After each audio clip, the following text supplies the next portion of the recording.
Lord, show me your glory. Inkazimulo yakhe igcwele. And inkazimulo yakhe isho ipresence. Isho izinto ayizo. His beauty, His majesty, His strength, His holiness. That is His glory. What He possesses, what He has, is His glory. What He can do that no man can do, that is His glory. Angishongo noma ukholo uzobona inkazimulo kusho uzobona uLazarus evuka. That is His glory. Glory to Jesus. And we should remind ourselves that God has honored us with glory and honor. We have been crowned with glory and honor. The glory is upon our lives, in our lives. We are the carriers of the glory of God. Glory to Jesus. Hallelujah. Masithela kakhulu izithelo, God is glorified. Masenze imisebenzi emihle, God is glorified.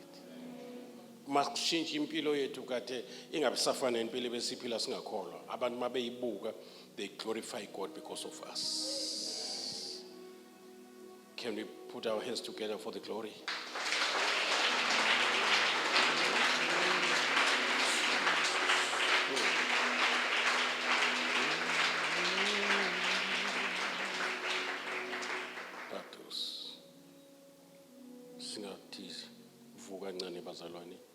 In His presence.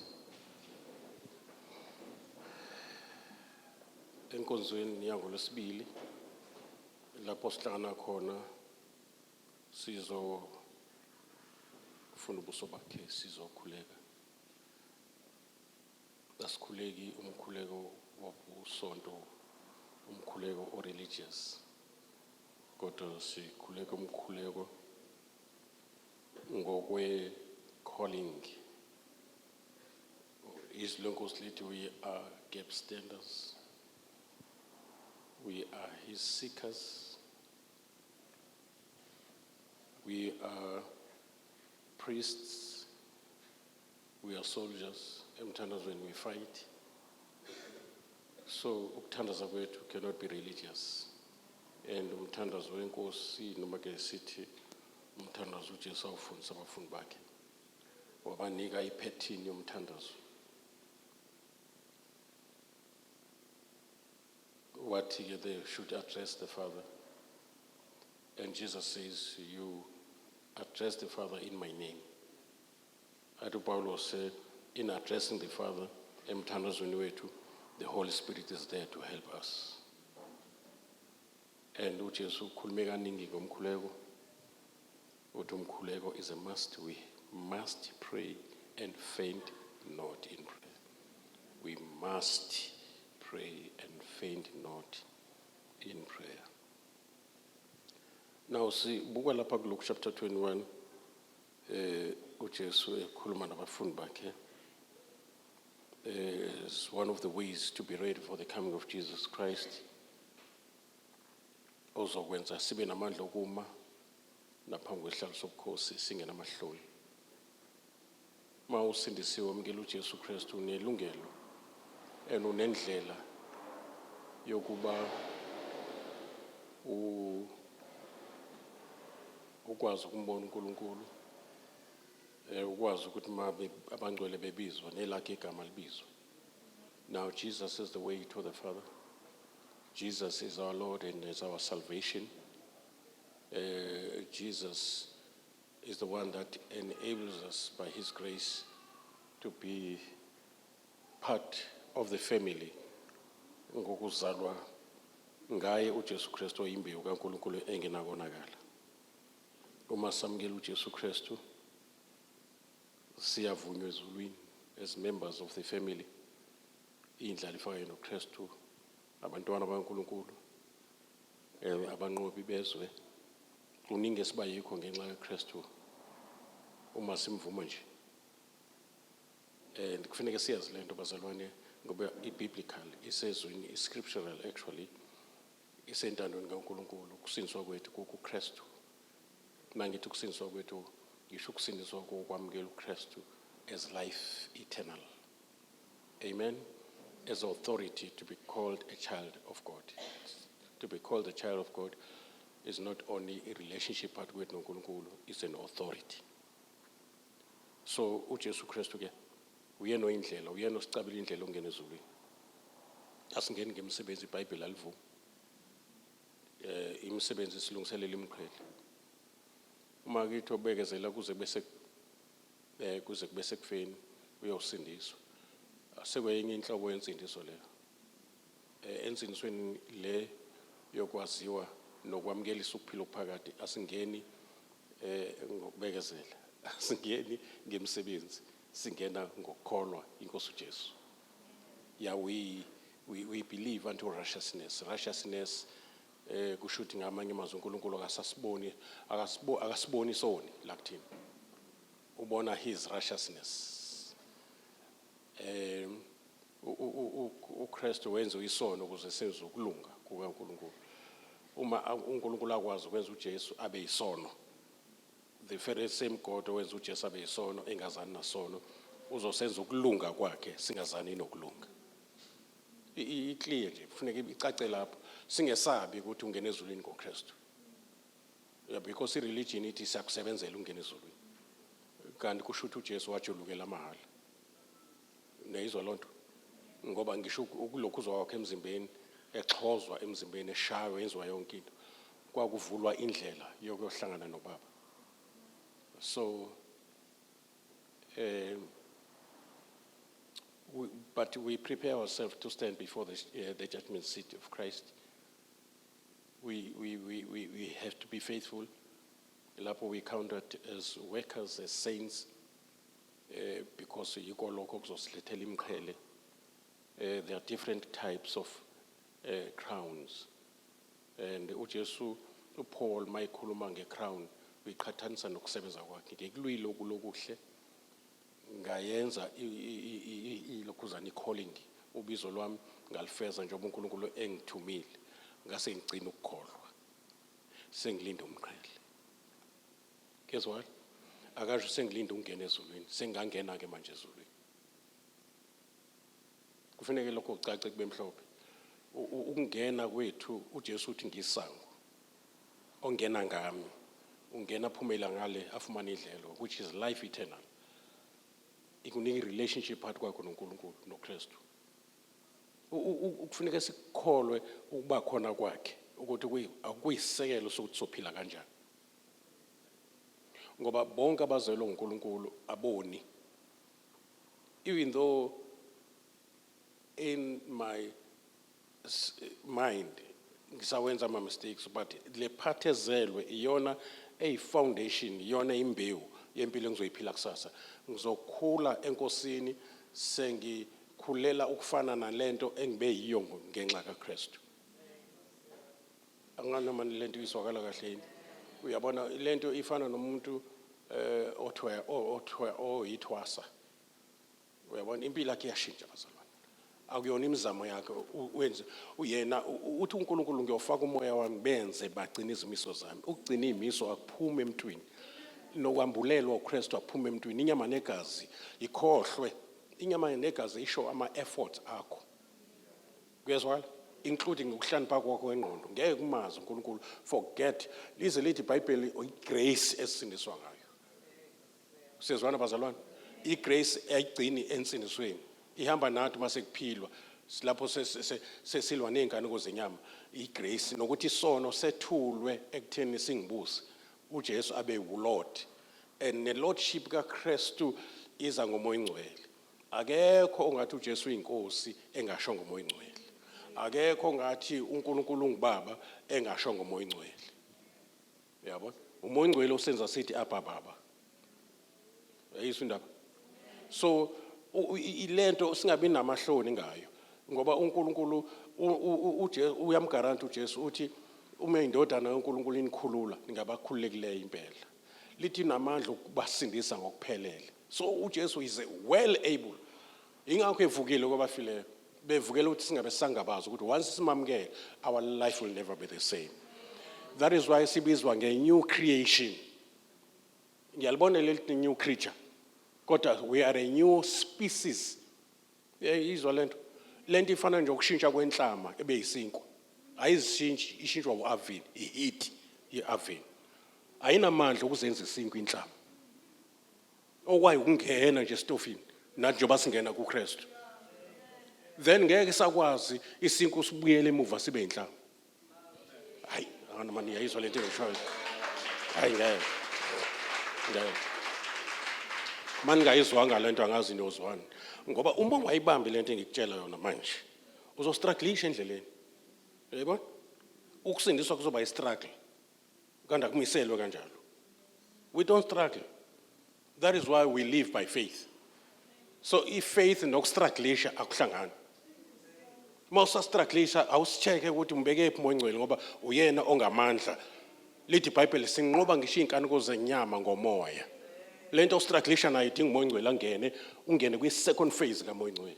Ngisho ekuthandazweni kusiya emthandazweni saziwa ukuthi sibuthakathaka ebese efika uJesu esisiza ebuthakathakeni bethu ngoba singakwazi ukufuna uNkulunkulu emthandazweni. Ungamshiya umoyingcwele mawuthandaza.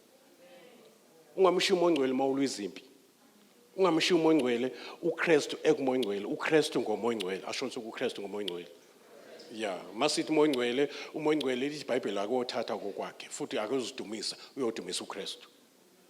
Yabona? So umoyingcwele uyena osenza sithi sinoKristu ngaphakathi sibe silinda ubuya kaJesu kodwa futhi sinoJesu kodwa silinda ubuya kwakhe. Kwenzeka kanjani umoyingcwele? Owenza sinambithe okwasezulwini singakayi khona. Yabona? Si communicate noNkulunkulu ngomoyingcwele. Umoya wethu ngaphandle kwamoyingcwele akwazi ukufika kuNkulunkulu. Thina ngokwethu we are weak bazalwane khohlwa. Forget. That is why we need grace. Igrace yona senza sinqoba isono. Isono siyathanda ukubusa. Yabona owenza isono isigqila sesono. Kusho ukuthi isono singumaster. Uma usa struggleisha manje. Ngiyakutshela manje nginika itip. Futhi ungagive up ngoba ezilongo usaqokela eminyama. Kuyaliwa. Uzohlukana nokulwa mawusufika ezulwini ingakho kufanele ukuthandaza ungayeki. Yabona manje ukuthandaza ngayo umoyingcwele kusiza umoyingcwele ukuzakwazi ukusiza wena. Ngitheni yeah mawuzothandaza kufanele usize umoyingcwele ngesikhathi uthandaza usiza umoyingcwele usiza umoyingcwele ukuzakwazi ukusiza wena. Ngoba umuntu ongathandazi umoyingcwele uyacima kuye. Eyizwa lonto? So ucima kamoyingcwele kusho ukuthi umoyingcwele uba dormant angabi active. Yebo? So ukuthandaza kuyam-activate umoyingcwele, ukuthandaza uactivate into zikamoya.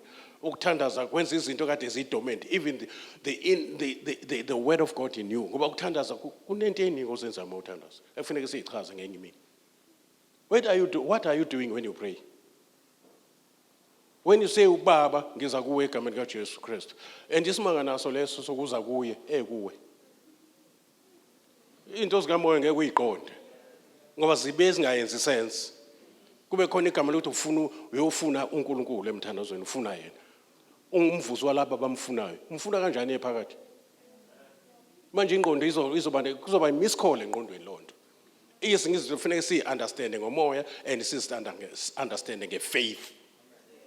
Unikhona bazalwane ifaith idlula la ingqondo iphela khona idlula yona yeah so lezi zinto kufanele uzibambe emoyeni ingqondo ngesikhathi sabuza imbuzo ukuthi siyohlangana phambili ke ngesikhathi usabuza mina ngiyabamba ngoba ifaith akuyona ingqondo ingqondo ibamba ihope umoya wakho ubamba ifaith. Ngiyakutshela njalo. That is why manje kufanele ukholwe noma imizwa ingahambisani ukuthi uyakholwa. Ungasho ukuthi ngoba I don't feel like kusho ukuthi angikholwa. No lento ingaphezulu kwama feeling is spiritual. It's not emotional lento esikuyo. Ngisho uguqa unamabhoco unobhoco uzamula.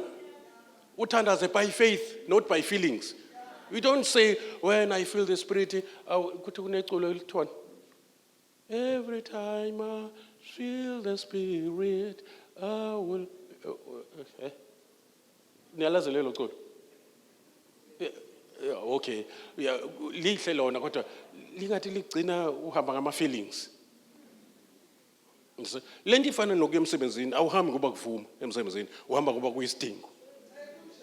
Ya uvuke usho uthi yazi ngizizwa namhlanje ngiye emsebenzini usho ugeza kodwa. The same thing applies nasentweni zikaNkulunkulu. Yabona? Awenzi into oyithandayo, wenza into oyidingayo. It's a need to pray. It's just like forgiving someone. It's a need. It's for your good. Yabona lento. Yeah. Asithandazeli. It's like breathing, bazalwane. You don't breathe. Ngihlale ngisho. You don't breathe to impress even God himself or impress anyone. Ukuthi ngibone into ngiyakwazi ukuphefumula. No. No, it's for your good. Actually, noma izinto sizenzela uNkulunkulu, indirectly sizenzela thina. Yeah, ngiyakutshela nje. uNkulunkulu does not need anything from you. You need everything from him. Eh? God made it in the past eternity without you. You're not impressing God by doing anything. Because izinto ezimpressayo uNkulunkulu kuwena yilezi akunike zona. Ezakho azimpress. Ngisho faith impress uNkulunkulu ile oyithole wena from God in a form of a word. Faith comes by hearing. You hear the word and then my faith is when by faith to God. Yet you hear the word. Nikona bazalwane? Yeah, it's like giving God uAdam enika uNkulunkulu ubambo lwakhe. Lwabuya selumfazi. Yabo? Yabo? So which means you are the one that needs God to turn a rib into a wife. Because you cannot do it. Awukwazi ukushintsha kade umhlabathi ube umphefumulo ophilayo. You can't do it. Awukwazi ukuba image kaNkulunkulu ungenziwanga uyena. Ingakho kufanele kube njengofi ukuze uKristu aphile. Into ezokuphazamisa ekholweni kwakho akuyena uSathane, ukuvela kuka self. A replace uJesus in you. uJesu ahlala ekhoneni abe esishwaymbana lapha. Kube wena ohlele ehlane sobukhosi enhlizweni yakho. Ubuswe wena. Engaba ubuswa uKristu. Uzokwenza mawuthanda, mangathanda ungenzi. Awukwazi ukukhuluma njengoKristu ukuthi ngimele ukwenza imisebenzi kaBaba ongithumile. Awukwazi ukuthi ngimele mawuyiphethe uyibusa. Yabo njobe nize lana nje, nize abanye beze kanzima. Hey, ngeze njani ngenkozo namhlanje ngikhathele ngivele emsebenzini. Kodwa uthi ikhonto wayigwinya, yakuthatha yakubeka la njobulana nje. Njobulana nje. Hey, glory to Jesus. And into kaNkulunkulu iyalwiwa. Asho into kaNkulunkulu iyalwiwa. Yeah, ungathi ngoba abanye benza izinto zenzeke kalula, uthi uyenza wena kube nzima. Ucabanga ukuthi hayi kusho ukuthi weak iyalwi. No. Isign le ukuthi ubambe yona. Uthi uJesu ngibanike izwi lakho, izwe labazonda. Yabo? Kucishe ngwashenye into. Yabo? Uma ngizokunika iKorani, ngeke izwe lilwe nawe. Kodwa uma ngizokunika izwi, kuzodliwa nalo. Mangizokunika amagama abanye uNkulunkulu, ngeke liwe nawe. Kodwa mangizokunika igama lika Jesu, kuzokuvukelwa abantu.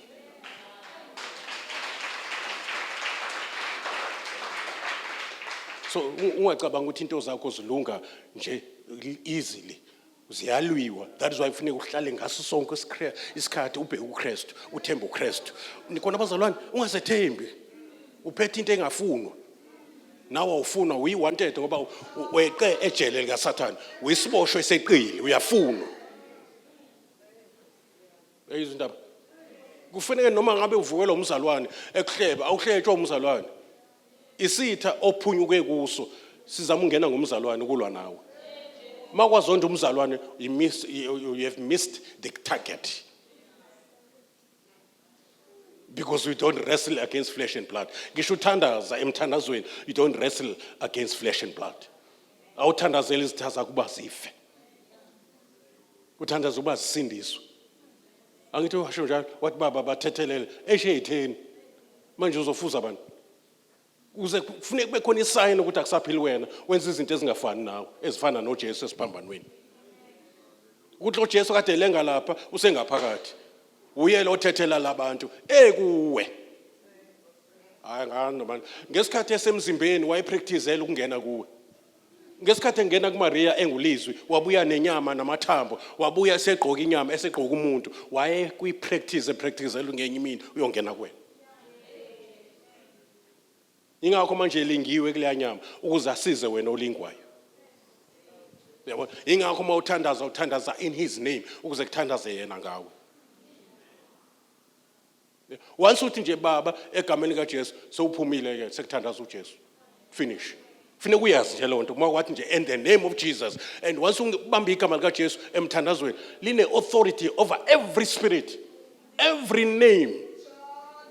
Noma ngabe igama lenkinga noma igama ledemon, onke amagama afika gobe kuleli gama olibiza uthandaza.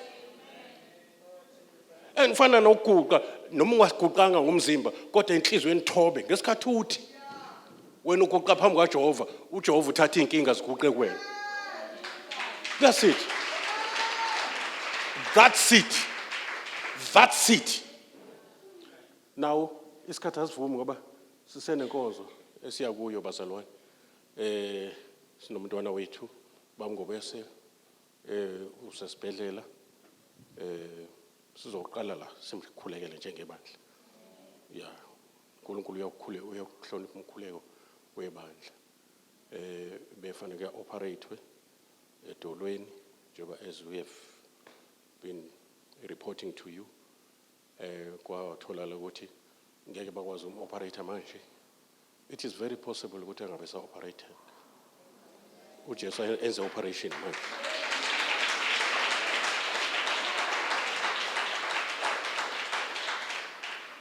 Kufanele kube nezinto esizibambayo ezifanele authority bazalwane when it comes to prayer. Because uJesu is a very good example. Udlula ngisho amadoda eswahloniphayo oAbraham oMoses obani.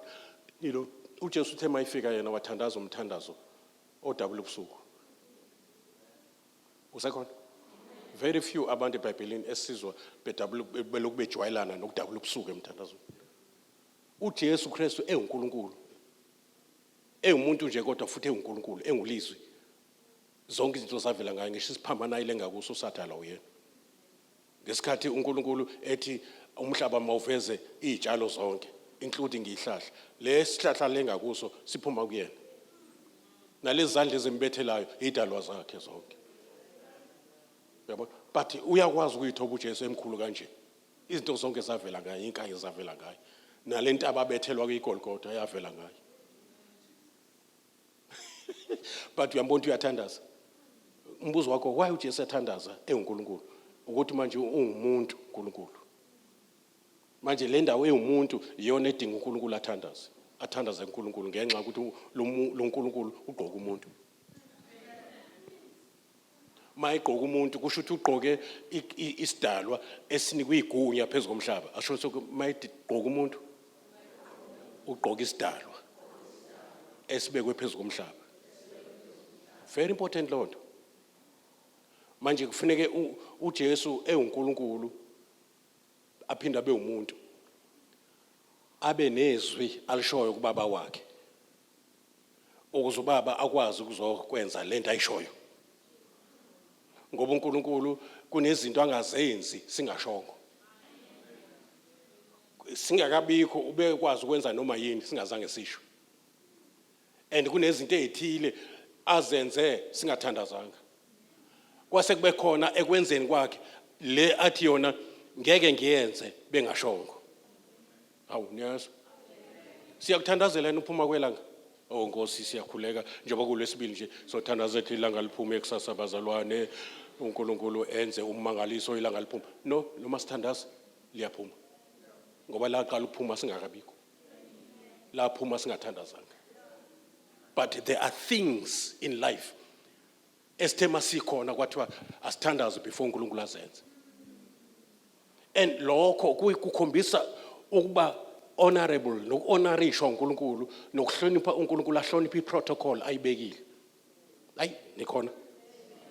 uthi uJesu yini athi ngime eminyango ngenkqonkqotho usho entweni ayidalile abengangena nje ngaqonqozanga kodwa uhlonipha iprotocol ukuthi nginqonqoza ngoba ngibekile lo muntu kule territory uyena obusayo egameni lami awunezwa ngenza umlinganiso la ngendlu umnikazi wendlu ubaba wala ekhaya lendlu yakhiwe wena kodwa kunekamela labantwana mase bethe ukukhula sebengama teenagers awuvela ukhulukudele nje wenzani uyanqonqoza ekameleni olinika umntwana wakho akali own ngoba lisemzini wakho you are the owner of the house you are the house lord but ngenxa ukuthi uhlonipha ukuthi wawuthe ngesikhathi kusaplanwa niplana nonkosikazi leli kuzoba ikamelo lengane le kuzoba i-entry bedroom yebo once uthi ikamelo lengane they don't own lelo kamela they possess lelo kamela umehluko unjalo nje so mawuya khona uhlonipha into oyenze wena uhlonipha ilungelo olinika umntwana ukuthi leli kamelo lakhe manje ungena kwenye territory within i-territory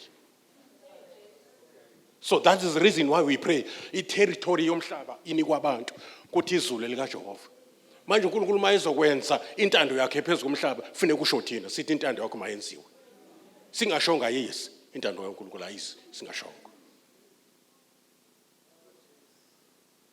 and kuvuka manje before sizela uthi uMongcwele etshela ibandla ukuthi uSathane akafuna umthandazo kufanele bawuthandazele umthandazo wakho ngicela ubuza umakho la uthi uyayizwa lonto ukuthi kanti nomthandazo uyathandazela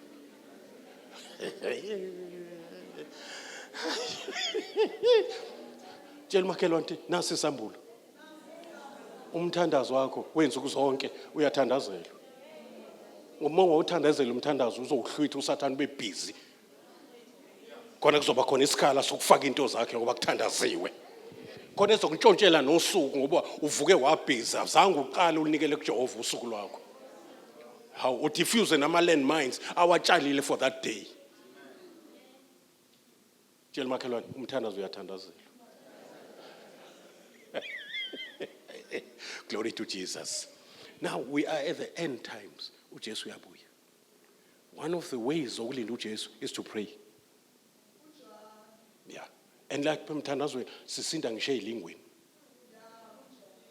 lapha emthandazweni siyaqhiqhiswa lapha emthandazweni sine fellowship noNkulunkulu lapha emthandazweni sithola direction lapha emthandazweni ama inquiries ethu uNkulunkulu ukuthi sithini makunje nama decision making zethu agadwe uNkulunkulu manje if we don't pray uzokwenza ama decisions angahambisani nentando kaNkulunkulu futhi angahambisani ne destiny yakho uzozibona ulenda kwenye indawo ngenxa yokuthi udecide wrong futhi awubuzanga uNkulunkulu ngoba indlela zakho azikho kuwe zekuJehova uthi uJeremiya sengiyazi inkosi ukuthi indlela yomuntu ayikho kuye yabona kufuneka wazi ukuthi indlela zakho nama plan I know the plans I have for you yabona ungacabanga ukuthi nje ubuzelana nje you are of your own you don't own you ukhona oneplan ngawe you have to make a very strong or deep discovery what God has for you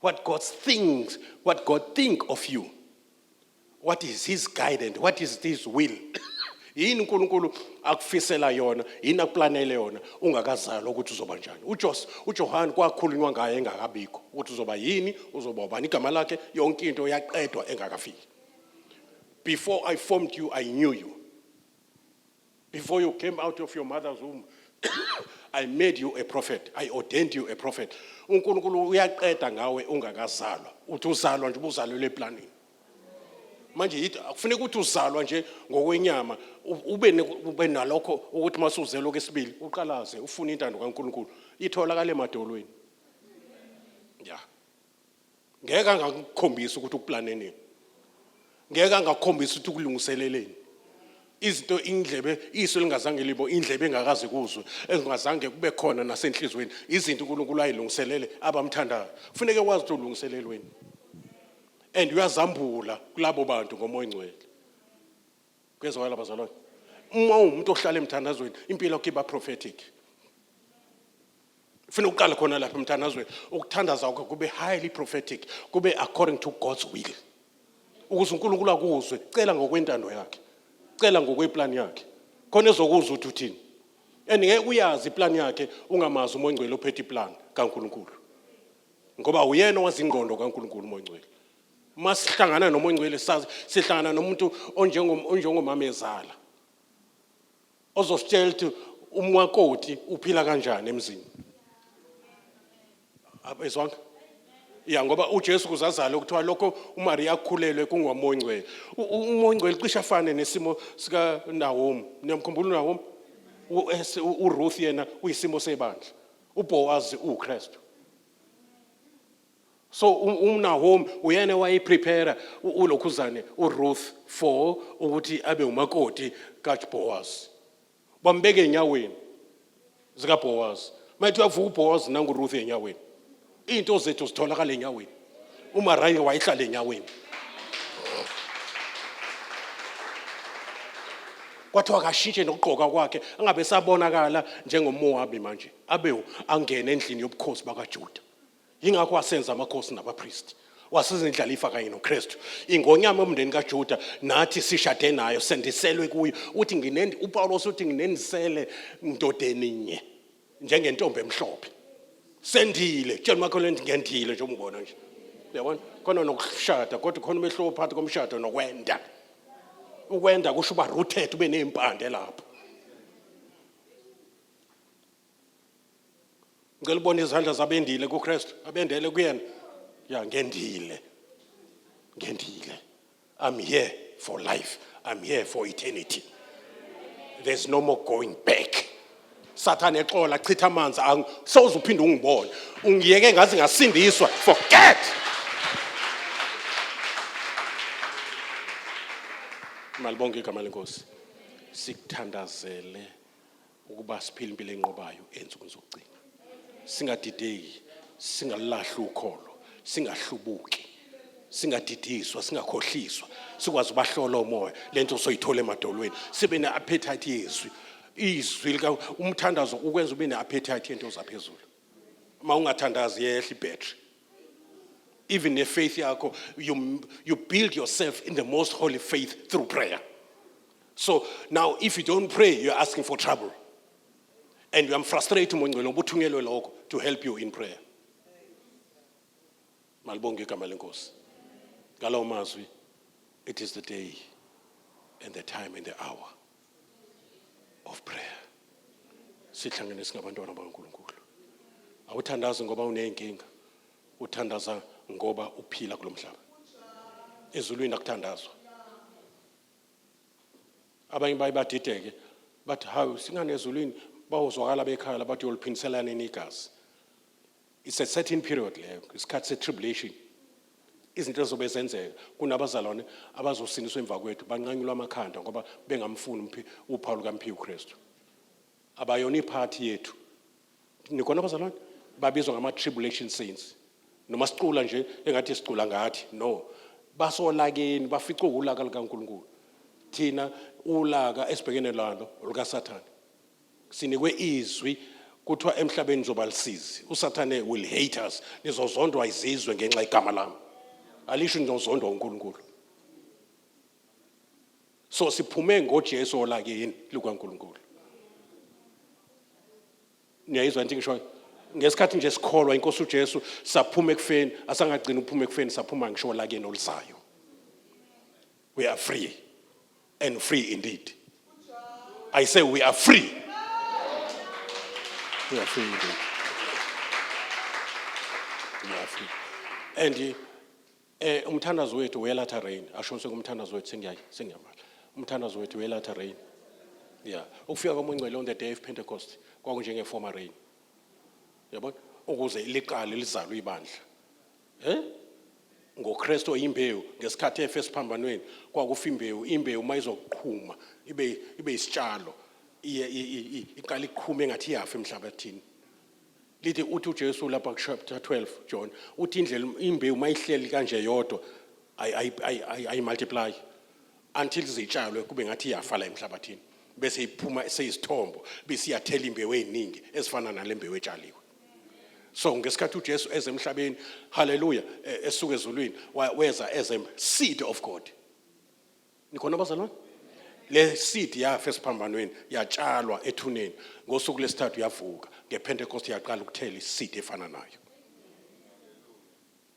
Kuze kube namhlanje kukhona ukuthela kwembewu. Nikhona bazalwane?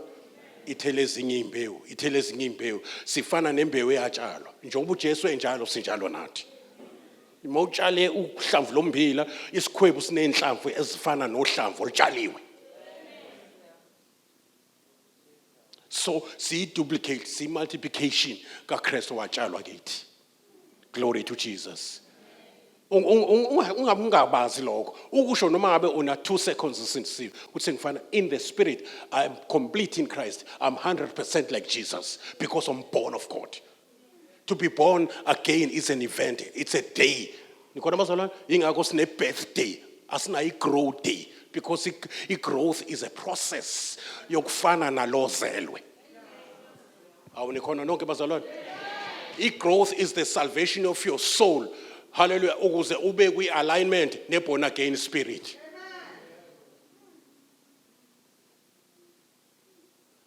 Uma ngikhuleka bese ngiyithola sengikhuleka in tongues, akusakhuleka usoul lapho, sekukhuleka uspirit. Ngelanguage eyimfihlakalo. Ukhuluma imfihlakalo no-Holy Spirit. Spirit to spirit. Ngesikhathi ngithandaza ulwimi engilwaziyo, isingisi noma isiZulu, ukukhuleka ingqondo yami, kodwa amagama iwanikwa uMoya Ngcwele. Even there, uMoya Ngcwele onginika amagama ngoba ngikwazi ukukhuleka ngaphandle kokuthi uMoya Ngcwele anginika amagama okukhuleka. So angasebenzisa i-tunnel yengqondo. That's why I must thandaza. Nikhona bazalwane? Esikhathini esiningi sithandaza ngolwimi oselujwayele. Kodwa phinde futhi, especially mawedwa, uze uthandaza ngolwimi ongazange ulifunde esikoleni. Olungaziwa ingqondo yakho ngoba ingqondo ayinasithelo. Ayizwe nokuthi uthini. Kodwa umoya uyayazi into oyishoyo. I-language yenglosi noma i-language yabantu. Noma ngikhuluma ngezinglimi zabantu nezezinglosi, ezilonke kungayona i-language engayifundela. Unikhona nonke? So uNkulunkulu uyakwazi ukwenza lokho ngoba uyakwazi ukunika abantu izilwimi njengePentecost. Bakhuluma izilwimi eziwu-17, zaziwu-17 izilwimi ezayikhulunywa i-120. Kuthiwa abantu babebezwa bekhuluma ngolwimi lwabo bengalifundelanga. Bedumisa uNkulunkulu. No, that is not the tunnel of your mind. Ingqondo ayikwazi ukukhuluma ilanguage engayazi. Obana bathi size khona.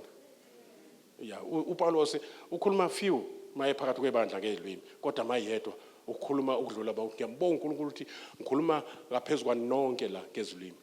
Kodwa mangiyiphakathi kwebandla ngikhuluma ngezilwimi ingcosana. Kodwa mangingedwa uzokuthi umzalwane uthandaze kwaze kwasa, ingoba akathandazi ngetunnel yengqondo ebiyikhathali. Uthandaza ngetunnel engakhathali, which is the spirit. Glory to Jesus. Konke lokho kwenziwa uMoya Ngcwele. Sidinga lelo hlobo lomthandazo. Sithandaze ngakho konke ukuthandaza. Sibe ne-praise emthandazweni, sibe ne-repentance emthandazweni, sibe ne-intercession emthandazweni, sibe ne-supplication emthandazweni, sibe ne-fight emthandazweni, sibe nama-declarations emthandazweni. Sithi pray scriptures, uthathe ivesi noma ufunde uPsalms 91, umguqule abe yiprayer. Ngoba ukuthandaza kona ukucela kuphela, nokuthi wena langa yima lapho, you are praying. Lithi iBhayibheli waqala lapho uNkulunkulu kwenza izwi lomuntu ngesikhathi uJoshua ethi ilanga limi, waqala lapho ukuresponda enza into esho umuntu. Yena wayikhuluma nelanga kanti ukhuluma noNkulunkulu ngokukhuluma nelanga, and then ukhuluma nelanga kuzovaya uNkulunkulu kuye elangeni sekuphushwa amandla kaNkulunkulu. The very same word ethi ilanga yima ayi direct elangeni, iya kuNkulunkulu qala ibisiya elangeni seyiphushwa amandla kaNkulunkulu. Ingakho uJesu engumpristi wesivumo sethu, wokusho kwethu. Uyakwazi ukuthatha into engiyishoyo ayoma nayo phambi kwaBaba njengompristi.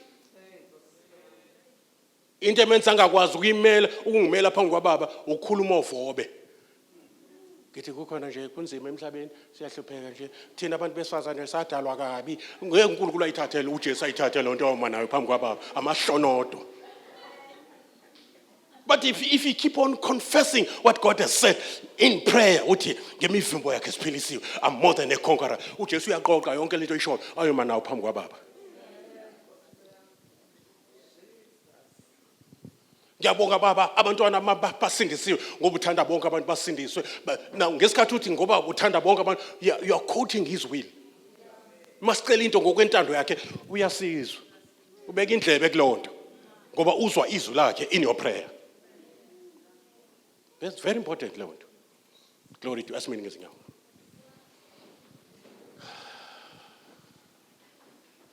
Jesus, cela mama Hlaba asihole kule nkonzo. Kuningi singakuthandazela abazalwane nokusindiswa kwemphefumulo nje. Imvuselelo zasemakhaya kuma cell groups ziyadinga ukuthandazelwa. Amen. Imvuselelo ezinkulu ezinye ezobamba izikolo ungena esikoleni noma kuthiwa kuvaliwa kusathandazwa ikhona kodwa iminyango umthandazo uyayivula iminyango. Ningikhulekele kusho uPaulos ekhuluma nebandla lasefe ukuthi uNkulunkulu angivulela iminyango. Umthandazo ukhe ukuvula iminyango. La kuvalwe khona kushunyayelwa le uyithola usumphakathi soshumayise izibosho.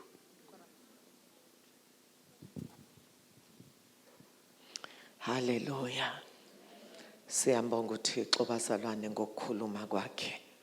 Sizongena emthandazweni. Hallelujah. Singena kahle uNkulunkulu esichazelile ukuthi senzani uma sikhuleka. Amen. Lethe izwi likaNkulunkulu nikhuleke ukuze ningangeni ekulingweni. Kusho ukuthi uma singathandazi khona izinto esikhalakathela kuzo. Njengoba size emthandazweni khona izinto esiphunyuka kuzo. Hallelujah. Hallelujah. USathane unamanga akufani ukuthandaza nokungathandazi. Oh hallelujah. Khona izinto eziphazamisekayo ngokuza kwakho endlini kaThixo ngehora lomkhuleko. Njengoba eseshilo ke umoya ingcwele bazalwane sothandaza ngokulidwa umoya oyingcwele. Amen. Sithandazele nobaba uNgobese, sithandaze bazalwane, sithandazele ama families ethu. Hallelujah. Ngoba kusentandweni kaThixo uthe kholwa uyosinda wena nendlu yakho. Hallelujah. Hallelujah. Hallelujah. Sithandazele ibandla. Glory to Jesus. Ngoba uSathane uyalizingela ibandla. Sithandazele bazalwane. Oh hallelujah. Izwe lakithi singalikhohlwa. Izwe lakithi eSouth Africa ngoba as long usekhona thina kukhona izinto ezibambekayo. Amen. Sithandazela ukusindiswa kwemiphefumulo. Hallelujah. Lokhu uNkulunkulu azosiholela kuko. Ake sivule imilomo yethu sonke sithandaze.